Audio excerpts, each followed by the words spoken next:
Hey everybody, it's me again. I hope you had a great weekend. It must be Monday at 8 because this is Culture of Winning, and I am, of course, Spike Cohen. Culture of Winning, if you haven't watched it before, is a show where I interview and talk with libertarians who have been elected to their various seats and races. They've been elected to their various positions so that we can talk to them about what got them to run, what they're going to do now that they are in office, and also to show the blueprint for how libertarians can win elections up and down the ballot and across the country. We've had people that have had hard-fought races in two-way races. We've had people on that have had hard-fought races in three or even more way races. We've had people that discovered a seat that no one else was running for, and they just kind of slyly put their name in there. We have people that were in difficult races and won as a fluke and had no idea why. We have talked to people of all different stories, and we have yet another way that you can win tonight. And with no further ado, I would like to introduce my guest. He is the supervisor of the Osceola, Florida Soil and Water Conservation District. His name is Tony Busby. Tony, thanks so much for coming on the show.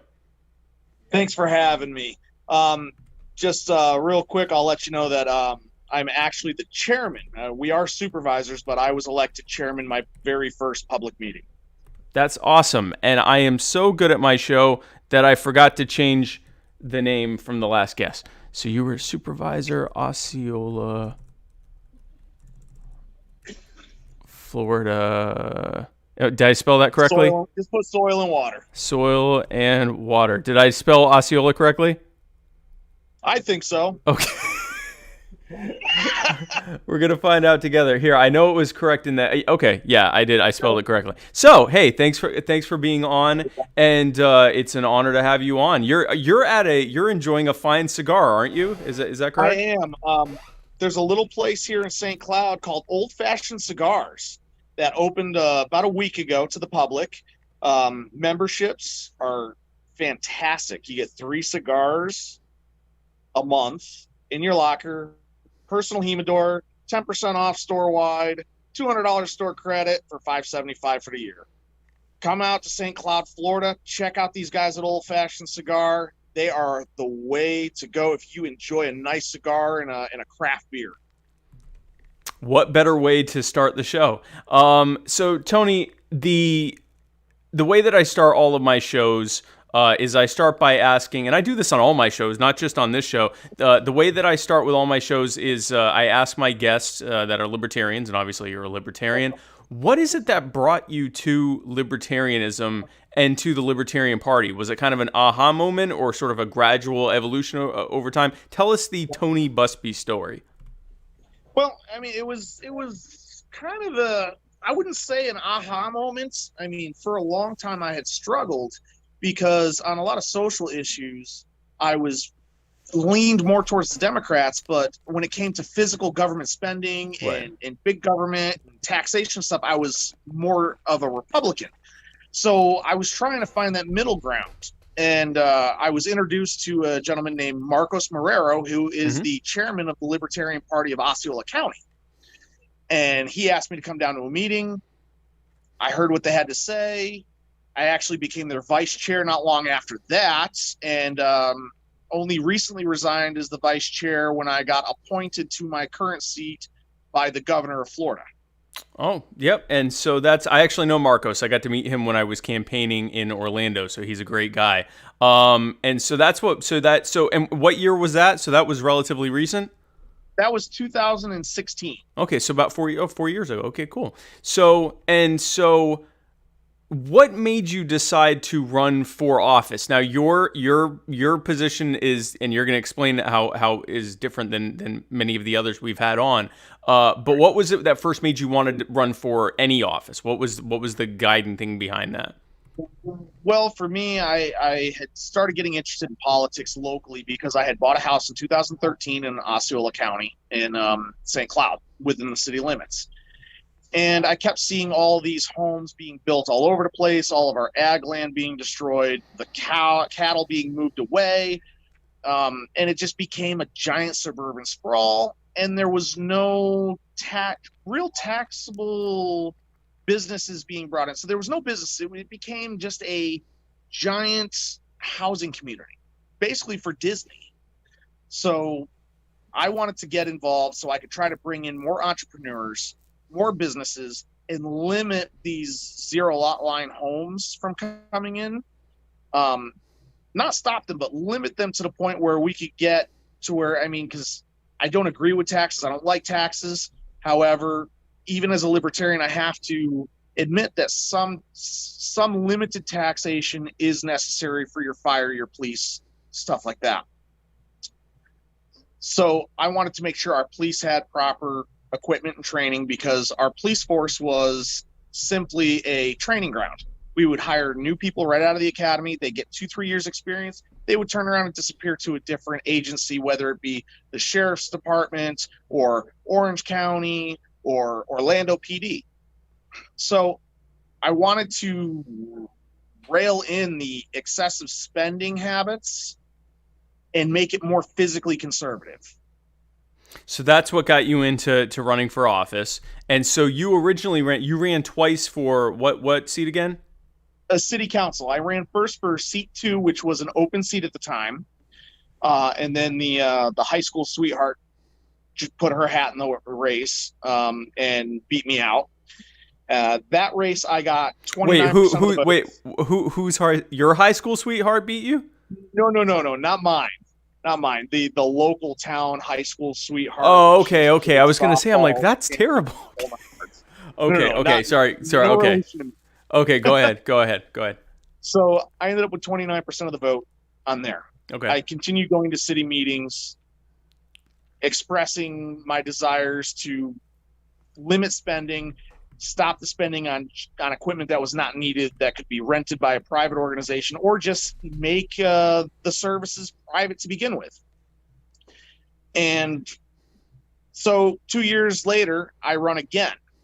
I ran for seat 4, which was against a gentleman named Dave Askew. Very nice guy. I like Dave. But he had voted in to annex a community that the city cannot afford. They can't afford it, period. So I thought it was very wasteful. He was the deciding vote. So I approached him and said, hey, listen, I'm going to run against you. I did a lot better that time.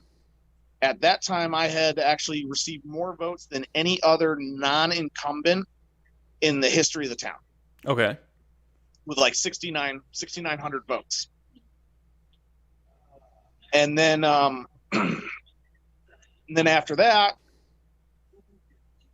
I had lost, not by a whole lot. I had 39% of those votes. So I went up 10 points within 2 years. Right. And then after that, I heard that somebody was getting forcibly removed from Soil and Water. And I got reached out to by somebody on the Soil and Water Board, who then put me in touch with the governor's office. And I was asked if I would mind getting on the Osceola County Soil and Water Conservation District Board. And before I knew it, I was appointed by the governor. So there you have it. You didn't actually win the original races that you were going into, but you made connections in doing that led to you being appointed by the governor to now be in the position that you're in now. So this is another way that you can win, even though you were trying to win your races and actually we're getting increasingly close to actually winning, and we're always doing very well in those races. But it actually led to you having a position that led to what you have now. So, right. Which is now you're now in a position to actually influence policy decisions as a libertarian.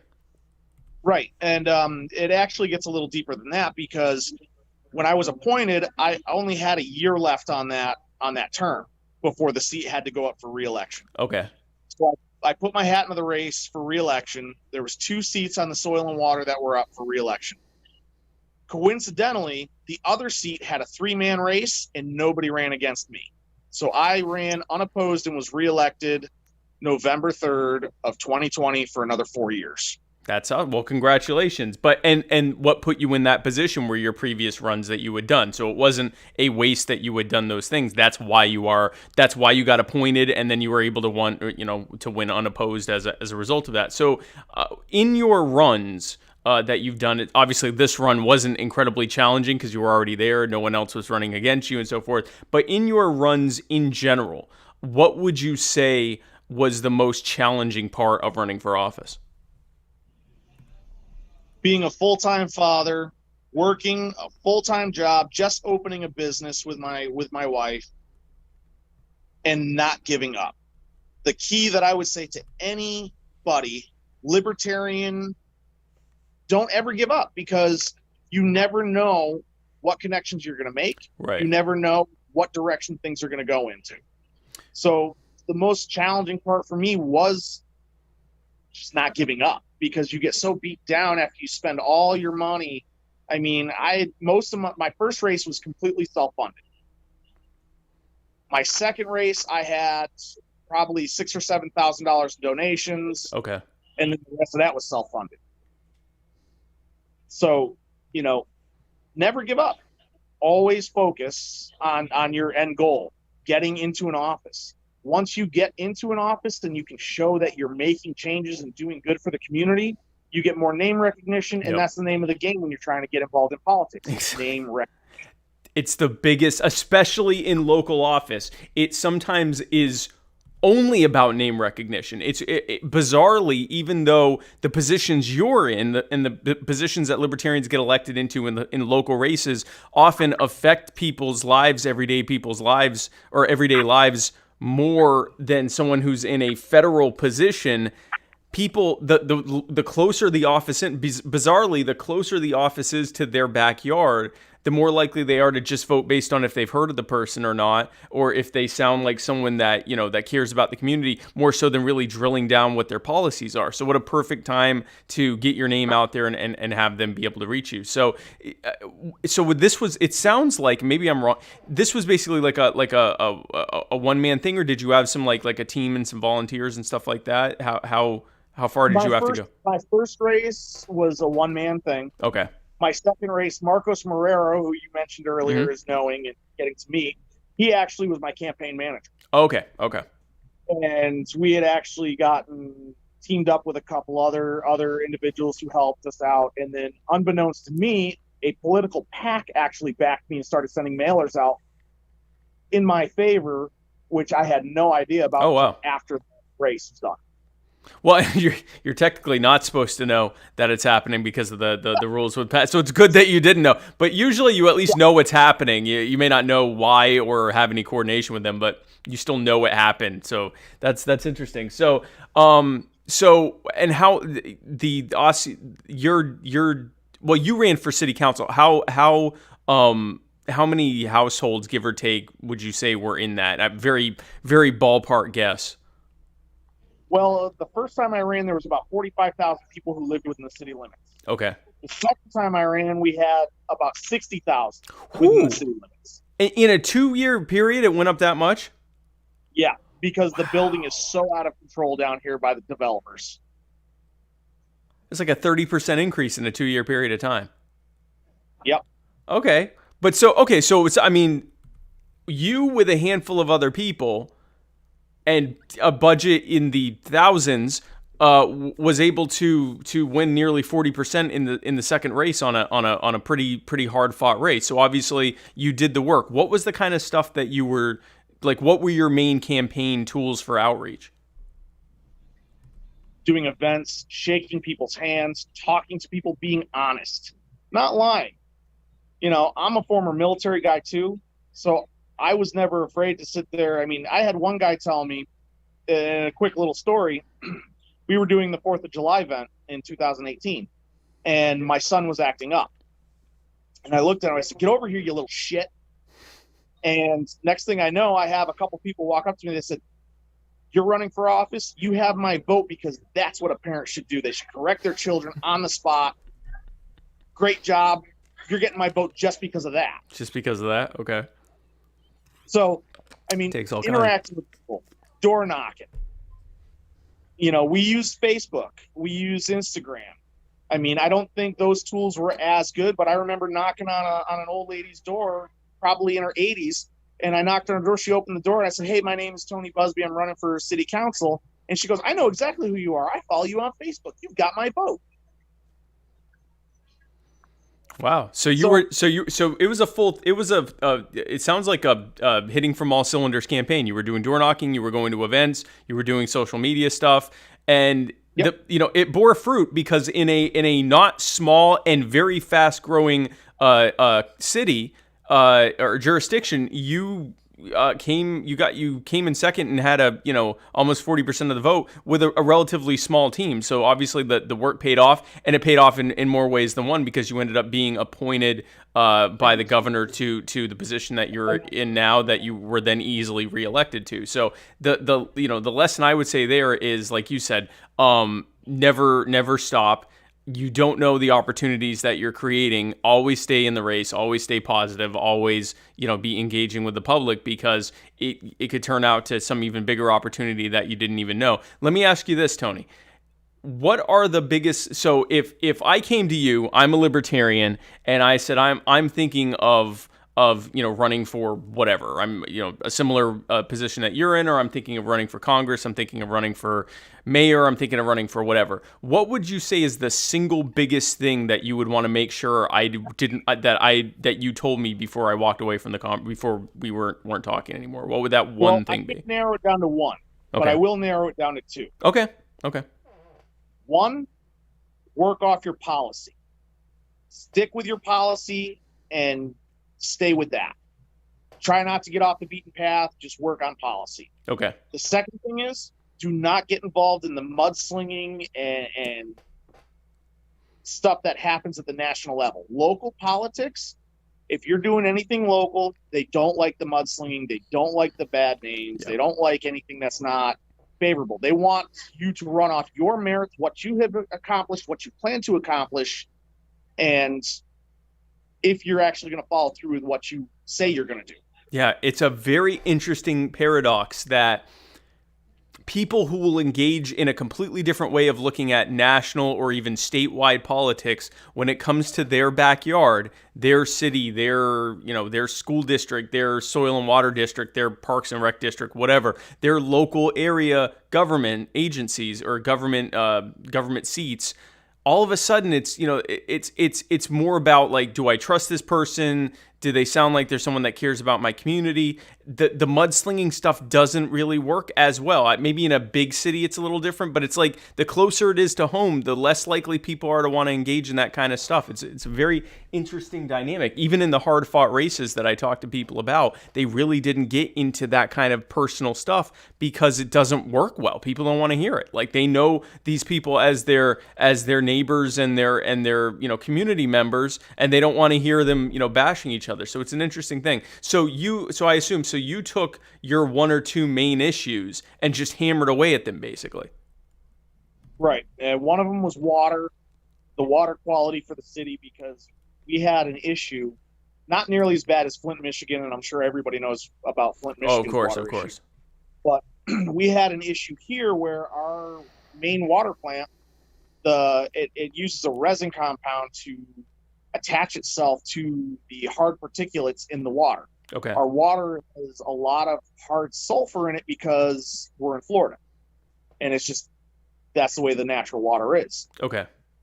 We had aluminum buffer heads that actually cracked, and the resin was getting into the actual drinking water. Okay. So I was fighting against that. I was also fighting against some new meters they put in that did not perform the way they were supposed to perform. So water and growth were my two biggest things. So they were very, very hyper local issues. The meter thing would not matter in Myrtle Beach where I am, or if it does, it'd be because we use the same meters. We don't have the same issues with water these were hyper local issues that were specific to your community, and you said, I'm going to run on specifically this, so that it didn't even become about a partisan thing or a personal thing. It was these things need to be fixed. We all know they need to be fixed, and I have a plan to do that. So this is great. So and that's what got you in, and now now you are in office and have been. You were appointed. When were you appointed? I was appointed March or May of 2019. Okay, so you've been in for about a year and a Or half no, I'm now. sorry, 2018. I'm sorry. Okay, so you've been in for you've been in for about No, no, no. It was 2019. I'm sorry. It was 2019. I apologize. I'm losing track of time here. No problem. Okay, so you've been in office for about a year and a half. You were just elected to a 4-year term? Yes, a 4-year term. So now that you have been elected for a longer term, what are some of the main goals that you want to achieve now that you're in office? Well, when I first got elected, my very first meeting, they actually appointed me to become the chairman of the board. So the first thing I started looking at was, since it is soil and water, I looked at issues like we had a coal ash issue that we had talked about. The previous chairman had actually put out a statement about.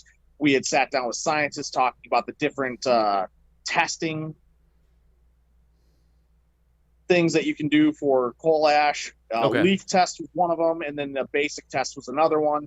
We gave an advisory to the county on what they should do, in our opinion, as a board. I sat down with some of the cattle ranchers, specifically Deseret Ranch. I went on a tour of their facility. They had told me that nobody from Soil and Water had reached out to them in probably 12 years.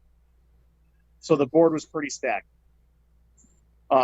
Currently, I've made an agreement with Deseret Ranch because I'm working on a project with the school district to create an eSTEM program to show kids K through 8 how to grow vegetables, herbs in an HOA-driven environment by building stackable planters, hydroponic systems, things that can be done on a back patio where they can't be seen from the front of the house. Oh, wow. So like a suburban garden type of grid. Exactly. Wow. So when I talked to the ranchers about this, they actually agreed that with this eSTEM program, they were going to offer 1 to 2 field trips a year for the kids in this to show them how an actual cattle ranch works and an actual citrus farm works. Wow. So this is the kind of, it's a combination of nuts and bolts stuff like the testing for coal ash and things like that, and just honestly using your position as a means to, as a way to leverage for doing community organizing, voluntary community organizing for stuff like the farming co-ops and the farming grids that you're helping to set up and things like that. Like it's you're in a position of influence that allows you to be able to both make nuts and bolts everyday technocratic type decisions that directly and positively impact the people that are in your jurisdiction, and also to then use your position as you're not just Tony Busby, guy who wants to get stuff done in your community. You're Tony Busby, chair of the Osceola, Florida Soil and Water Conservation District, and you're here to help with XYZ. And that title, rightly or wrongly, comes with a certain level of cachet with a lot of people, and it allows you to be able to to push for the kind of stuff that you're pushing for to help the people in your community. This is what happens when you win elections. This is what happens when you get into positions of power, either through elections or being appointed. This is what happens when you can do it, and you can do it as a libertarian. You can do it and bring libertarian ideas to that. Someone was going to be in Tony's seat, either Tony or someone else. And hopefully, if it wasn't Tony, it would have been someone else who would have wanted to largely be allow people to live their lives and not try to lord over them. But it might not have been. It might have been someone who wants to use that position to be a petty tyrant to control people's lives. Tony being in that seat is a far better situation than a lot of the other people that would be in it. You running for whatever seats you want to run for are you're going to be better for that than someone else who's doing that. And if you're able to do the work and stay dedicated, like Tony said, you can actually win these types of races. That's fantastic. And the other thing is in libertarian fashion, the current seat that I'm in, we don't get paid. It's all volunteer. Right. Not only that, but we do not accept any taxpayer funds, with the exception of what the county gives us, which is very limited for a couple other projects that we do with the school districts, and to help organize plants and soil testing and water testing and things like that. Right. So you have no direct taxation powers or anything like that. You're We essentially are non ad valorem. you're essentially a community board that is working off of whatever the things are, the goals that you've set and that have been set for you by the county. Right, and we work solely off donations and whatever we can bring in ourselves, or word of mouth, or just talking with the community. Good. That's a good thing. I like to hear governments that, even smaller government boards and so forth that are run off of voluntary help as much as possible. So, Tony, thank you so much for coming on. Before I let you go, I want to give you a chance to say whatever it is you want to say to this audience. Keep in mind, this audience, a lot of the people that are watching are people that either are thinking of running for office, have already decided that they want to run for office, or are thinking of helping someone else who's running for office. Anything that you want to say that you didn't have a chance to say, Tony Busby, the floor is yours. To anybody who's considering running for office, do it. There is no best time to do it. The first time I ran for office, my wife was pregnant with my third child. We had just opened a business. I put a lot of strain on her and my family, and thank God I have a great wife. But there is no right time to run. Take it by the horns now and run and do good for your community. And I mean, I had even offered when I ran for council to give away all the pay that council would have made, with the exception of $1, because by law I had to accept $1. Right. But I would have given it all back to the city. Don't be afraid to get out there and do stuff. The more you're out there interacting with people, the more groups you're involved in. When we opened our business, I got involved with the East Orlando Chamber of Commerce. We're trustees with that. I'm a trustee with FABOB, which is the Florida Association of Veteran-Owned Businesses. I'm affiliated with the Osceola County Libertarian Party. I'm affiliated I was my HOA president for 5 years. The smallest little board that you can get on can make a difference in your next attempt to run for office. Don't ever give up. And get your name out there. Do the things, do the work to get your name out there. It's perfect. This is exactly the kind of a perfect example. And I'm glad, Tony, that you came on, because your story is yet another example of how there are many different ways to win. And, there's obviously the straightforward, you win the election, you're in your position. There's also, you get really close to winning, make connections while you're doing it, and they end up appointing you to something else that you get easily reelected to, which then can potentially be a springboard in the future to do another run for city council or county or, whatever else you end up wanting to do, because you made connections and because you got your name in the community. You're now your social and political capital has risen as a result of the hard work that you've done. And I am grateful, and I'm sure that the people in your area, in Osceola, are grateful that you're there and that are doing it. And thank you again for coming on. It was an honor to have you on, man. Well, one more thing before we go, if I may. Sure. I want to throw out there that I'm not the only libertarian on the Osceola County Soil and Water Board. Oh, okay. There is a second libertarian who also started as an appointment by the governor's office, who won his reelection, and that is Mr. Larry Schneck, who is Supervisor Schneck is also the treasurer he's not treasurer. He's the secretary for the Osceola County Soil and Water Conservation District. So libertarians on the rise in positions large and small across the country. That's awesome. Larry Schneck? Yes. Cool. That's awesome. Well, again, Tony, thank you so much for coming on, and thank you for tuning in to this episode of Culture of Winning. This is our 8th episode already that we've done. We're really moving along in a short period of time, and to that end, be sure to tune in. Tomorrow on Tuesday, I'll be on the Muddy Waters of Freedom with my co-host Matt Wright, where we talk about the week's events. And then on Wednesday on my show, My Fellow Americans, I will be interviewing Natalie Bruno, who was going to be running for state senate, but then the Republicans and Democrats got in her way and didn't let her, and we'll be talking about that. And then join me again on Thursday at 8 p.m. right back here, where I will be doing my next episode of Culture of Winning, where I will have on Donna Gundel-Krieg, and then on Friday the 11th at 8, I will be interviewing Scott Bowman. In Detroit, Michigan. So with that said, thanks again for tuning in, guys. I will see you very soon. I'm Spike Cohen, and you are the power. God bless, guys.